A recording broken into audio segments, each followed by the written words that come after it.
Hi, I'm Lisa Haisha. Welcome to the Legacy series. I'm so excited today because we have Yakov Smirnoff with us. He is one of my favorite comedians. He's an amazing person. He's wonderful, and we're at his place here in Malibu, right here overlooking the ocean. I couldn't be happier in this moment. There's no place else I'd rather be. So welcome, Yakov. Thank you so much. Thanks for coming over and setting everything up. Yes, it's wonderful. It's such a treat. Thank you for having You bet. us. You bet. So, I know a lot about you, and I'd love the audience to know about you because you are someone who is a trailblazer. You're revolutionary. I mean, you are someone who has done so much in your life. You grew up in Russia. Can you tell us a little bit about what it was like as a child in Russia and how you made your journey to the States and really made a name for yourself? Yeah, it was humble living in the former Soviet Union at that time. My parents and I lived in a communal apartment, 9 families occupied one apartment, which most people can't even relate to. When the Soviet government started in 1917, they would take away big apartments from wealthy people, and they would place as many families as they could in one apartment. So each family occupied like a living room or a den or a bedroom, and then they would share the kitchen. So you didn't get to pick the families you'd live with. It's not extended Yeah, family. no. Yeah, Oh, interesting. It was kind of a luck of the draw, and but we made it work. You know, there was some arguments about how long you use the stove and who is using the bathroom at what time and things like that. There would be in the morning line to the bathroom, so that's how you learn to dance, you know. Right. And, yeah. And things Did you like get that. along with the other children? Most of them, yes. Okay. Yeah, most of them, yes. Because you are kind of born into, don't talk to these people. They put some bad stuff in our soup, and these people are very nice, and you can talk to them. So it was kind of learning politics at a young age, and you know, we shared a bedroom till I was 26 years old. Who did you share a bedroom with? My Your parents. Yeah, my parents. You were an only child? Only child, Okay. yeah, because I tell a joke about, you know, when my parents wanted to be romantic, they would send me to look out the window. And then my dad would say, what do you see in the window? I said, our neighbors being romantic. No. And he said, how can you tell? I said, because their son is looking at me. So that's how I was the only child, because we had one window. So it was easy to figure that out. And then going to school, kind of being a class clown, getting in trouble for that, but then also winning the popularity from my friends and classmates. So that was exciting. And that kind of guided me towards I went to school to learn to study art. I went to actually military first, and then studying art, and then later started doing comedy, but it was more of a hobby. Little by little, it became a profession. So I became very successful and started working on it. So did you know that that's what you wanted to do, was comedy, or did you kind of fall into it because you were naturally good at it? I think it was intuitive. I think it was intuitive because my parents obviously did not think that anybody can make a living doing comedy. And so it was very... Especially in the United States, if you're in Russia. The Oh. thought of ever making in the United States was like zero, probably. Well, I don't think they even considered that at that time. No, we were very much isolated, and no one that we knew was in show business. So to them, it looked too foreign and too crazy. However, when I started making some money from that, they started to realize that might be not a bad opportunity for me. So that's, and then what kind of turned the tables, I started working on the Russian cruise ships.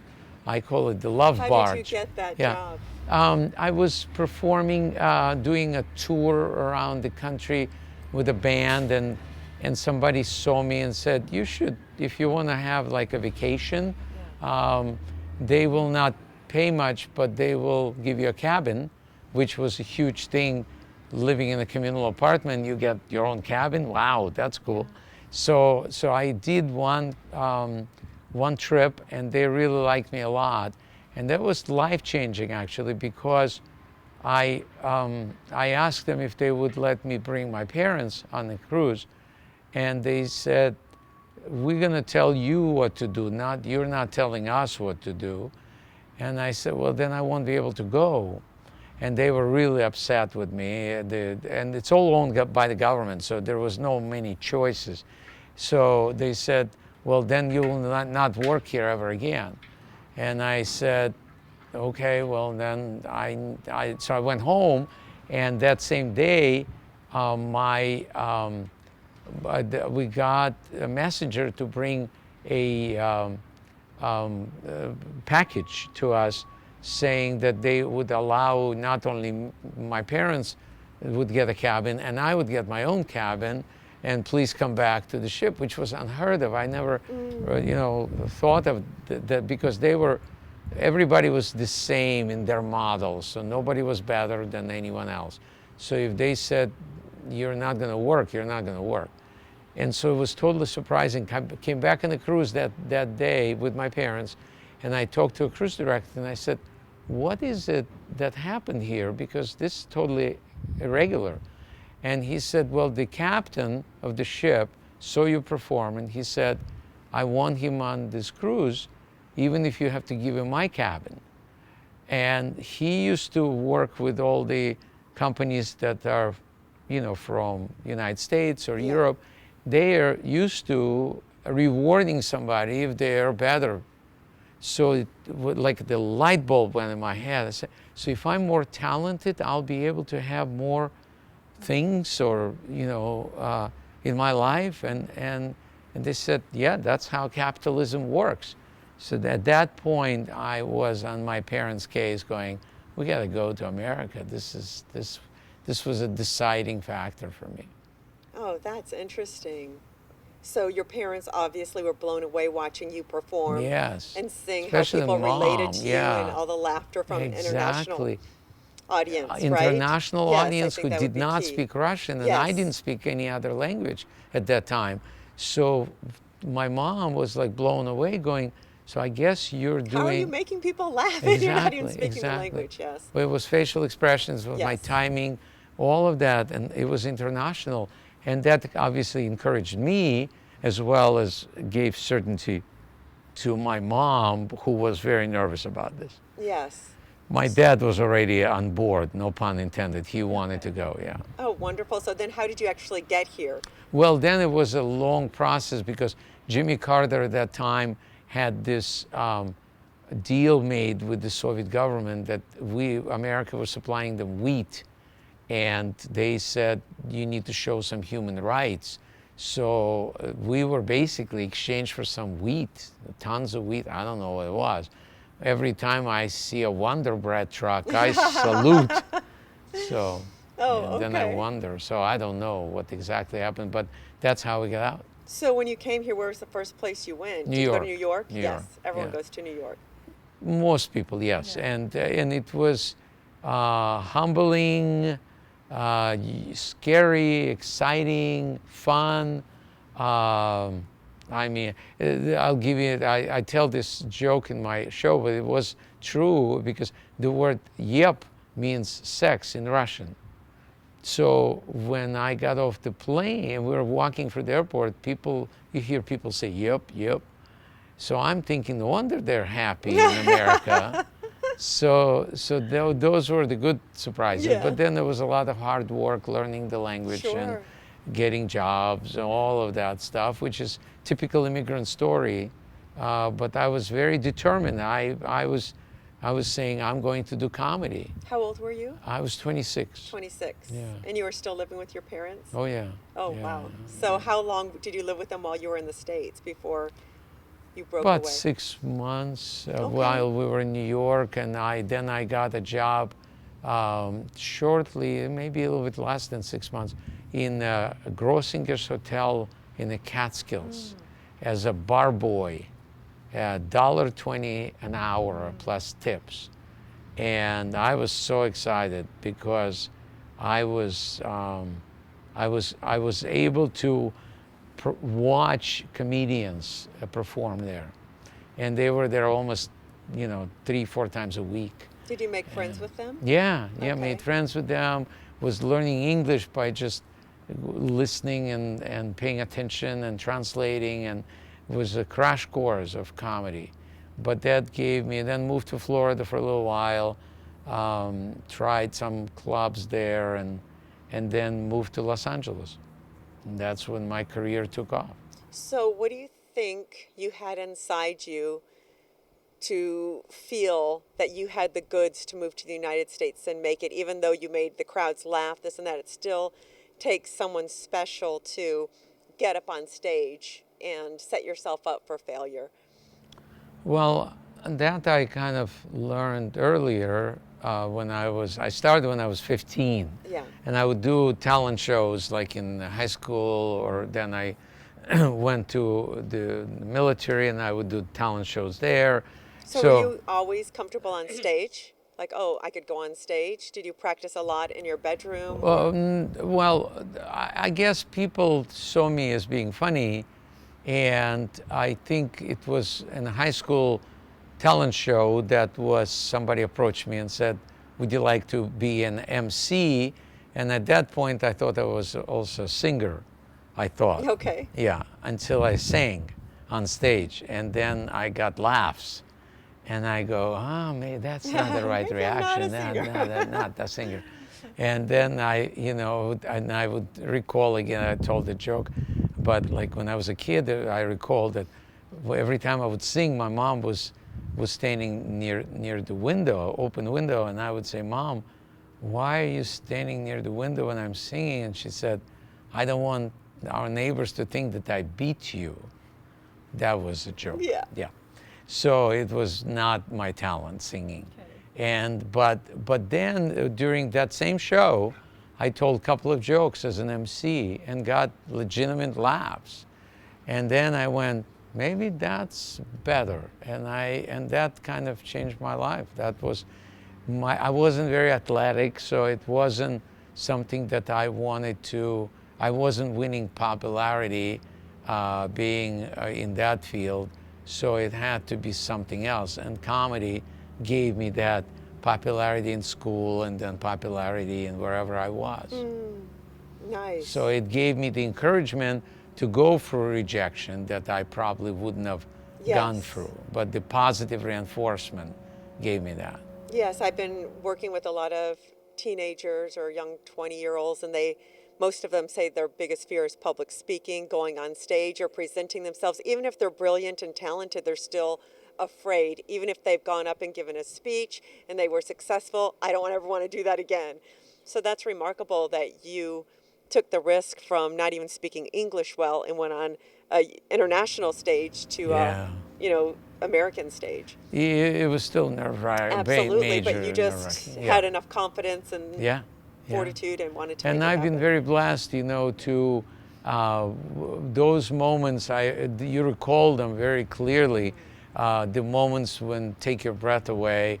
When I was doing my first Tonight Show, was totally like you go, am I going to make through this? I mean, when I performed for the President Reagan and a couple of other presidents, I mean, the level of responsibility is huge. So what was that like when you got that call, and then when you shook their hand, and then when you were on stage? What were each of those moments like? Very memorable, no question about it. I met President Reagan first time at.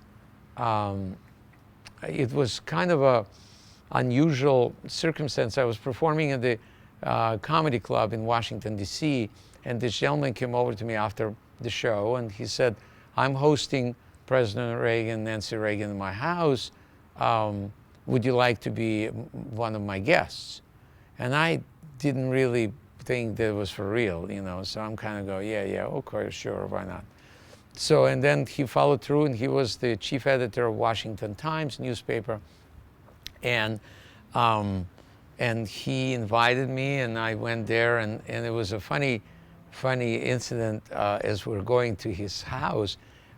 This is seen like from Die Hard or something, because you have barricades and of the streets of 2 blocks around the whole area, and the helicopters are hanging with the spotlights, and they're all checking everybody. It's fascinating. And so I'm nervous. I'm from Russia, and I've been in America maybe, it's 82, so maybe 5 years. My heart is pounding. So they stop his car and they go, IDs, and he shows them IDs, and they're saying, need more IDs. So, and he goes, I'm hosting president. They said, we don't care. Step out of the car. They search him, and they say, okay, fine.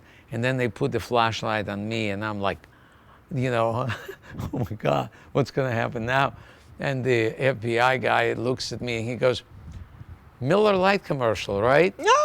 I said, yes. And he goes, okay, go in. It was like, and so here I am. And the president walks in, and he's charming, and they introduce me, and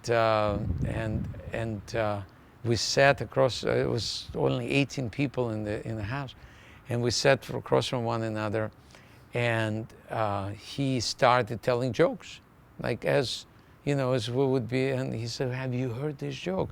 And he tells a joke, and then they all look at me, and now it's like my turn to tell a joke, and I tell a joke, and everybody laughs, and this was a night where Gaddafi was acting up in Libya, and so President Reagan sent helicopters, military helicopters, to kind of show the muscle, and behind him for the whole dinner was a Marine that would not crack a smile, and he was holding the briefcase, it's called football, they call it, with all the nuclear codes that he could launch an attack from that house right there. Right at dinner. He could. He had the potential. Okay. The guy was standing there for the whole thing. So I'm telling jokes to the guy who could, think about this. If I'm bombing, that's one thing. Yes. If he's bombing, totally different yes. thing. So it was intense, but it was also wonderful. So I remember when he finally left, you were asking how nervous. I was holding some drink at that time, and when he left, it was my hand went like this. All of a sudden, it was like going, I was just in the presence of the President of the United States and Nancy, and it was so fascinating, So I still remember those moments. And then performing the White House and doing, it's just, you pinch yourself, you go, yes. how did that all happen? I get here, a little boy in Russia, how did I end up here? In a communal apartment, making my parents laugh, and here I am. That's pretty amazing. Yeah. So let's shift a little bit to your personal life. Yes. So who are you just as a human being? What about your relationships? I know you were married once. I was married. I have 2 wonderful kids. When did you get married? I got married in 85, and we were married for 12 years, and have 2 great kids, and been divorced now for a while. I got really interested in this topic of happiness, and I realized that, I got married later in life, and I thought I kind of figured it out. And when things kind of went the wrong way, I realized I didn't figure it out. And so last 18 years, literally, I've been focused on this topic. Okay. And the topic is happily ever laughter. Happily ever laughter. Yes. I love that. And I love that. What do you think went wrong? What do you think inside you? What do you think was your part? Oh, a lot. First of all, ignorance. Okay. Because you kind of think that, once you get married, things will work out. Yeah, because that's a fairy tales. Yes. They just say, and they live happily ever after. And the last 2 words, the end.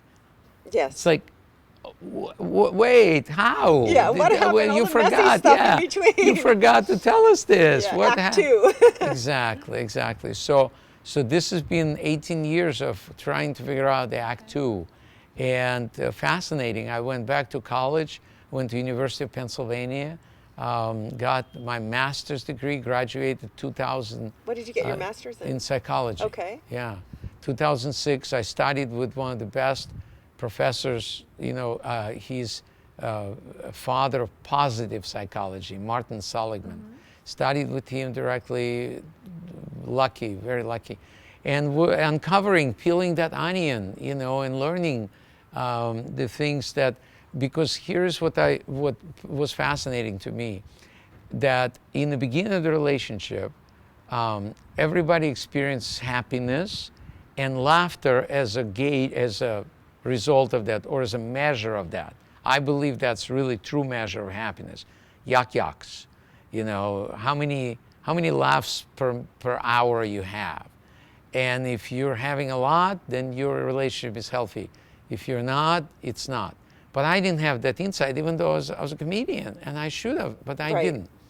And so once I start watching and realizing how many divorces are around people, and how people can't figure this out, and they normally get stuck on some dysfunction that happened. So whether somebody got into drinking or drugs or cheating, that's where they normally put the blame. And they don't want to see their part or what the other person, why they started doing, none of that. Yes. They got stuck. And then they get another relationship that is exactly like that. And then they upset about that. And so that became fascinating to me as a comedian, to say, why is there laughter there in plentiful? Yes. And if you went for a divorce, the only people who are laughing are attorneys. And you go, what happened in between? So that became my research, and that became very fascinating. And that's what I do the show about. I did a Broadway show, Happily Ever After. And so now I'm working on a sitcom script that would reflect the same, and will help people to recognize where does laughter stop, where does it, or it diminishes. And I think you can control it. And it's not about being funny, because people say, well, you're a comedian. Well, I was a comedian then, and I still didn't know what to do. Yes. It's not about being funny or telling jokes. It's, do you know what, it's simple. It's very simple. Tell us. It's meeting the other person's needs. That's what created laughter in the honeymoon stage. We were trying to get something from that. We wanted to get love, we wanted to get sex, we wanted to get affection, whatever we wanted. We were willing to do whatever it took to meet that other person's needs. Yeah, everyone wants to be seen and heard. And once we do, then we say, yeah, will you marry me? And the other person says yes, and the whole thing works. And then we stop. So it's like, in the comparison with a joke, if you look at the structure of the joke, there is a setup, there's a punchline, and there's laughter. If you look at sex, there is foreplay, there's intercourse, and climax. They're exactly the same. Laughter and climax is the same, it's just different body function, kind of. I believe that the relationship can be the same as long as there is meeting each other's needs. That's the setup. The punchline is your sense of humor and spontaneity, and the laughter and connection and intimacy is that the final effect that you're looking for. So we still want that, and we still have the sense of humor, but we don't do the setup. No joke can work without a setup. Yes, people forget that a good marriage takes a lot of work, a lot of patience, and both have to be givers. But understanding is number one. If you don't have a clue that that's what it takes, those 3 steps, we learn, we know if we put gas in the car, it will go. that it's like not putting gas in the car and going, well, I'm still in the car and I Right. still want to go, Yes. but I can't go because of this. Yes. It's not going to happen. So that's what this whole concept is about. And it's very fascinating to me, and it's been working, great with the audiences. They really appreciate it.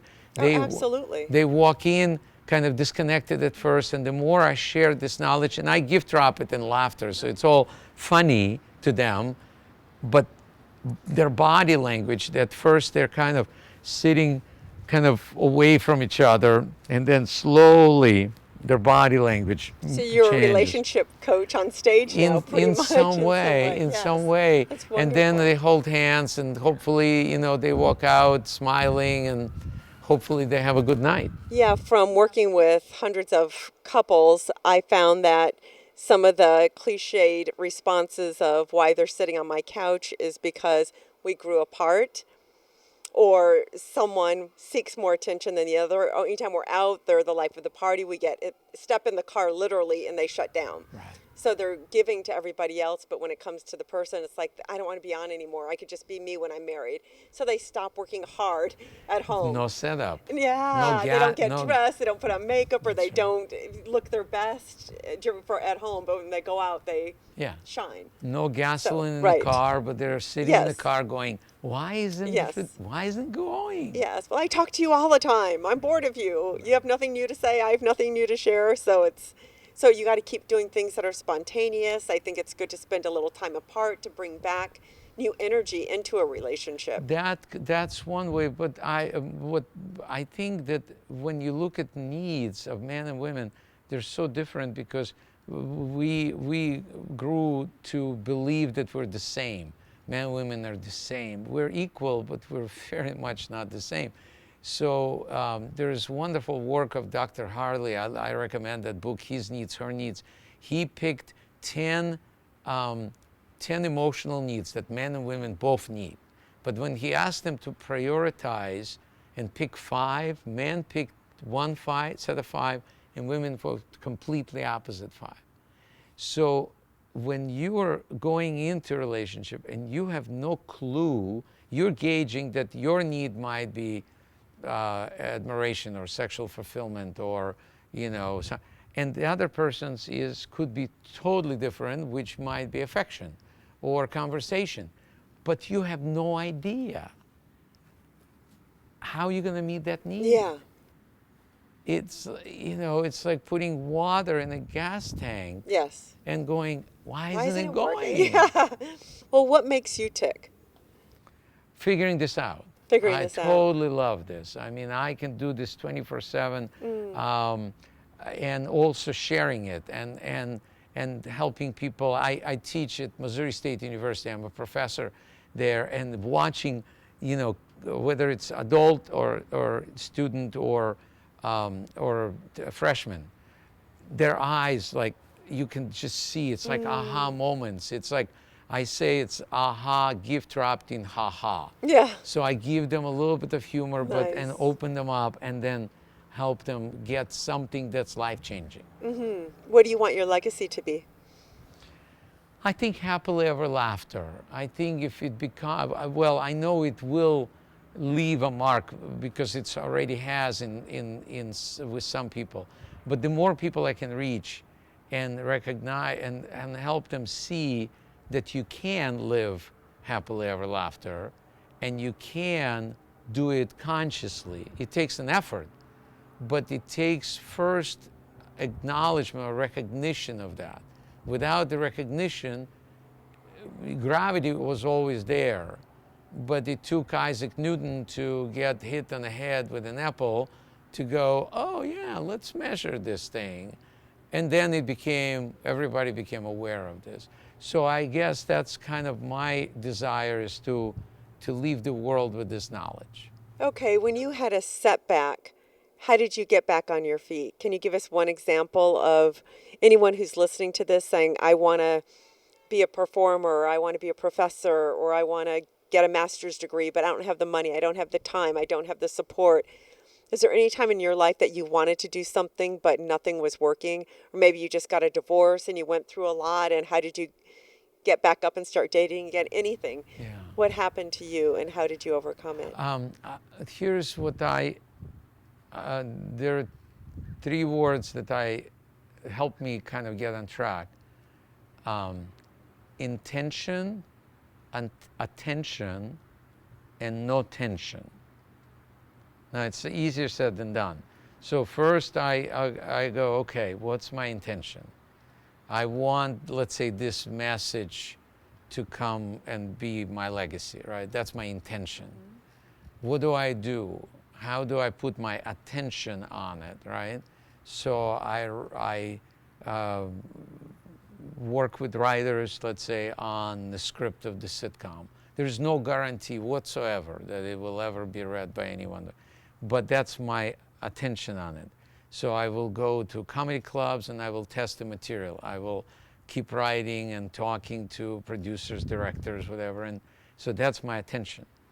And then I have to have faith and no tension. That's the tough one for me because I'm A-type personality. I go get what I want. But at some point you need to go, wow, I can enjoy this because I know I put a lot of intention and figured it out, and then I put a lot of attention on it. Now I need to let that go. And those three steps help me to refocus and say, if I do those first two and the third one, it will all come together. And I had examples in my life that were mind-blowing, that you can accomplish things that, you know, that can, but it would, unfortunately, the last part for me, I'm normally so exhausted by putting attention on it that I just kind of go, I can't do no more. And at that moment, that's when it happens. Because you let go and the universe can create it. Absolutely. I found that to be so true. I'm planning a trip to Barcelona in the last week or so. Now I'm leaving in about 2 weeks. Everything's coming my way. It's like, oh, we want you here for this show and a book deal. And I'm like, where? I was been here all this time. Where were you guys? Just because I'm saying, see ya, I'm going to go chillax in Barcelona. It's like, no, we need you. We need you. Because you let go. Let go. And once you let go, because you're putting so much attention that you can't see it as much. Exactly. Yeah. Exactly. But now you're sitting here on top of the world. You look amazing. Thank you. You take care of yourself. You Very take much care so. of your life. Can you just walk us through, like last questions, walk us through your day. How do you do a day, a week? How do you plan 3 months, a year? Do you do that, or do you just very much wake so. up Yeah, and- no, I don't wing it. Yeah, my day would be, I wake up about 6:30. I meditate for about an hour. I organize my day, and then I go exercise for an hour. And then I drink green juice and some grapefruit, and then I'll have a breakfast that would have balanced diet. Kind of, I pay attention to that very much. And then I work 5 days a week on whatever needs to be taken care of in terms of whether it's my writing or managing my theater. I have 2,000-seat theater in Branson, Missouri. Whether it's performing, whatever. So it varies every day, but I work normally from about 10 till 6, 10 to 5, depending on that. And then I do my best to have no tension. So, or I'll go out on a date, or I will read something, or just enjoy this gorgeous sunset, and things are I'm doing fine. Wonderful. And how do we reach you? How does someone connect with you or see where you're playing or your next show? Yakov.com is the best way. It's YAKOV.com. It kind of gives you all the rundown, so you can contact me for that as well. And I'm doing touring from middle of September till beginning of October, and then October and November I'm in Branson, Missouri at my theater, 50 shows back to back, and then I'm back in LA. Hopefully at that time there was no tension, and people are saying, hey, we want this sitcom to be a part of our lineup, and that's the intent. Okay, wonderful. And sneaking in a trip to Barcelona along the way? Actually, this year, what I do, that's actually when you say, how do I plan my year? Yes. I start with cruises. That's my first phone call. I have a wonderful relationship with this cruise company who likes me, and they give me my pick of places that I haven't been to. So I have trip to Africa, and